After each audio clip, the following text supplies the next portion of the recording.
as Adam said in his introductory talk, a lot of what we do as linguists is try to think about what it is that's going on in your head when you're doing language.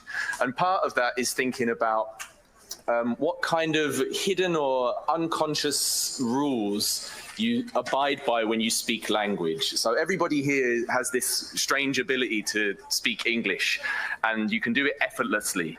And it turns out, though, that there are these kind of underlying patterns and rules which you are all obeying when you're speaking English without even noticing that you're doing it. And it's sort of mysterious and interesting, and it's one of the things that we study. And today I'm going to talk to you a little bit about how these kind of rules operate in speech sounds, in the kind of sounds that you produce when you're speaking. So I'm gonna, you might think I'm a bit crazy when I'm doing this, or that I'm treating you like stupid children with strange shapes on the screen, but I promise there's a point to this, and you'll come to realize afterwards.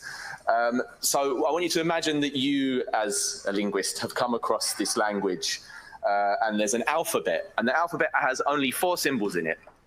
You've got a triangle, a circle, a square, and a smiley face. I hope you can see this clearly. And there's a very simple language that you have to work with here, and that's the set of sample words from your language on the left-hand side of the screen. So each of these is a word composed of 4 symbols. So the first word is triangle, smiley face, triangle, square. The second word is circle, triangle, square, triangle. Okay, and you've got a bunch of words there. Okay, now we want to look for some kind of regularity in the way that these different shapes behave. And the first observation we make is that 2 of the symbols are similar to each other in some way. They share some kind of property, 2 of the symbols, that they don't share with the other symbols. Okay? So my first task for you is just take a second and think, which 2 of those symbols share some property together? I'm hoping it's kind of obvious. Sorry? Circle, smiley face, I've had. Hands up if you agree with circle and smiley face. Lots of hands. Excellent. Yeah, that's what I was trying to get out of you. Circle and smiley face, they share some property. They're both round, right? I mean, you might have thought triangle and square, fair enough, because they have straight edges or something like that. But I'm just going to ignore you if you thought that. I was trying to get you to think of circle and smiley face. Then have a look at the words, the sample words over here. Hopefully you can see this pattern. Now, I'm going to tell you now that there is some pattern by which you can determine whether a circle or a smiley face appears in a particular place in a word. So I want you to have a look and see if you can spot that pattern. Is there something about one of those symbols where it only appears in a particular kind of place within a word? Okay, take a minute and have a look. And you can chat amongst yourselves, of course.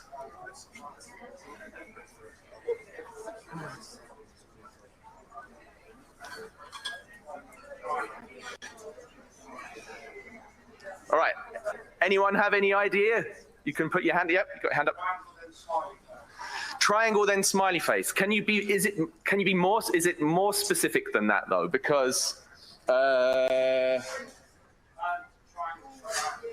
yeah, exactly. Yeah. So triangle, smiley face, triangle, right? So you get a smiley face appearing between 2 triangles, but you never get a circle appearing between 2 triangles. Okay. You can have a look at the words and check that that's right, and I hope it's right. It should be right.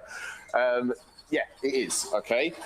So the pattern is, the rule is, if you're a round thing and you are between 2 triangles, then you must be a smiley face, okay? If you're a round thing elsewhere, then you're not a smiley face. That's a hypothesized rule I've made up, right? A round thing has a smiley face when it's between 2 triangles.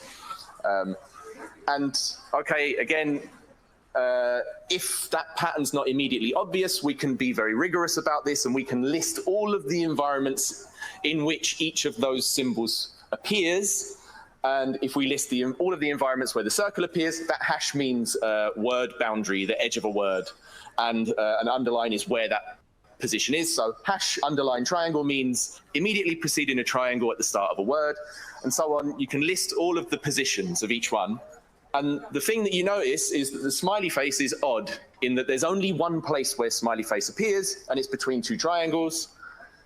And actually, we can notice as well that the circle never appears between two triangles at all.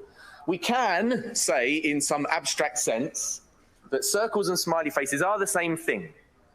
But smiley face is like a special behavior of circles when it's between two triangles.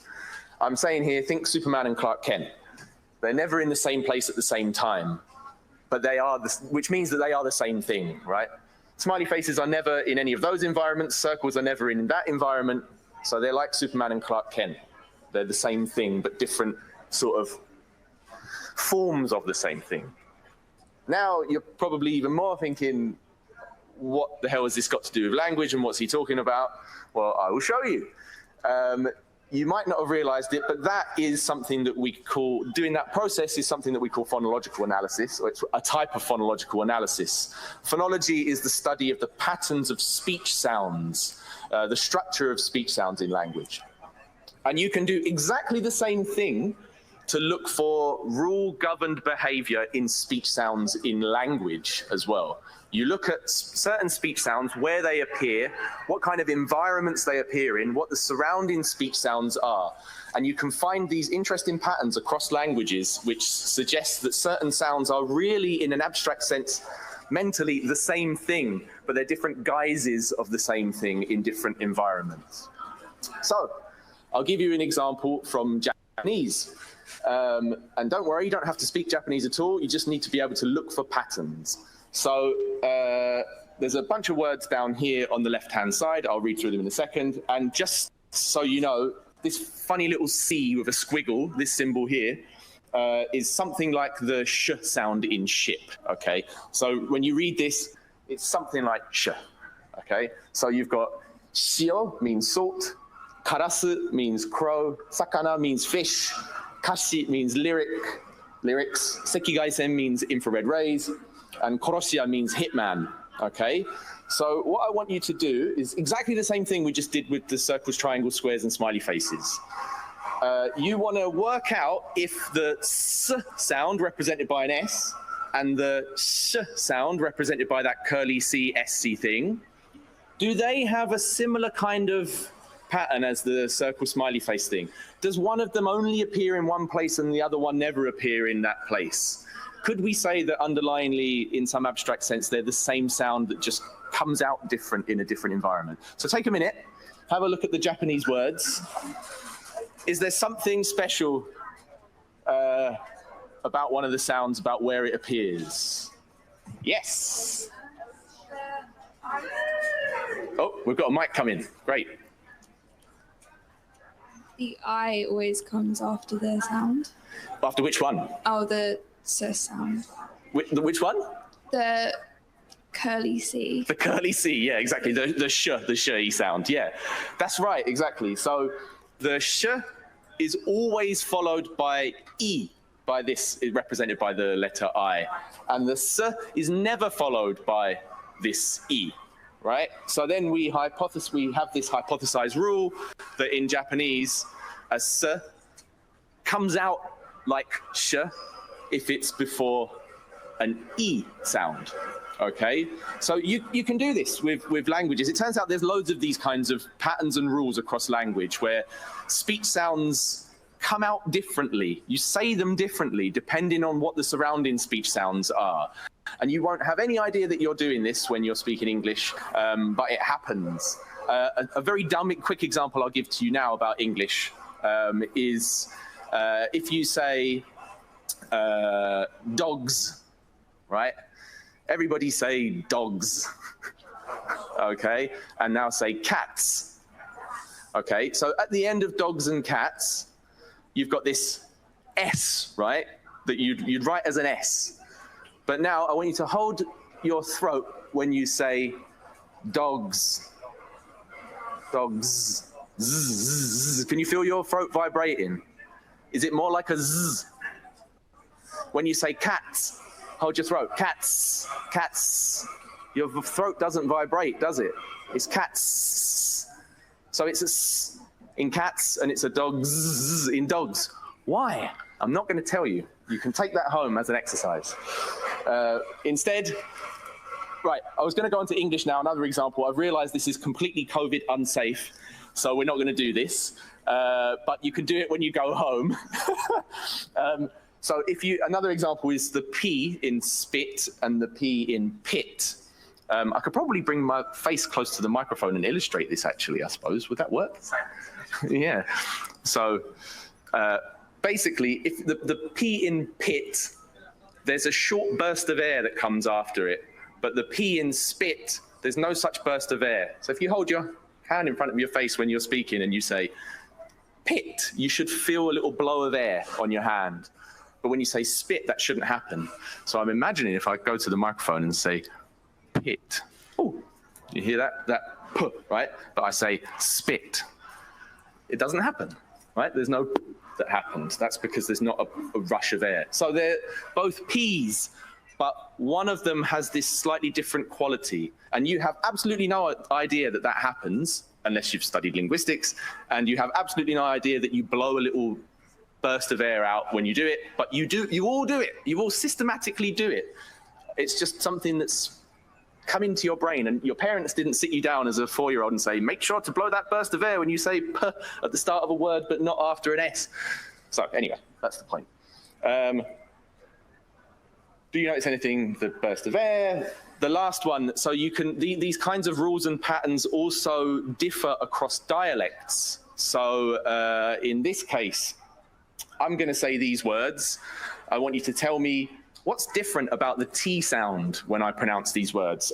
So tap and tip will be the same, and then the second two will be the same. So tap and tip, but then I say cat and I say kit, right? Tap, tip, cat, kit. What's the difference? Yeah, the back. So if you're singing, the A letter, R, is generally like the loudest sound. So it makes sense that that would be the first there. I'm talking about the T though. What's the difference in the T sound? Yeah.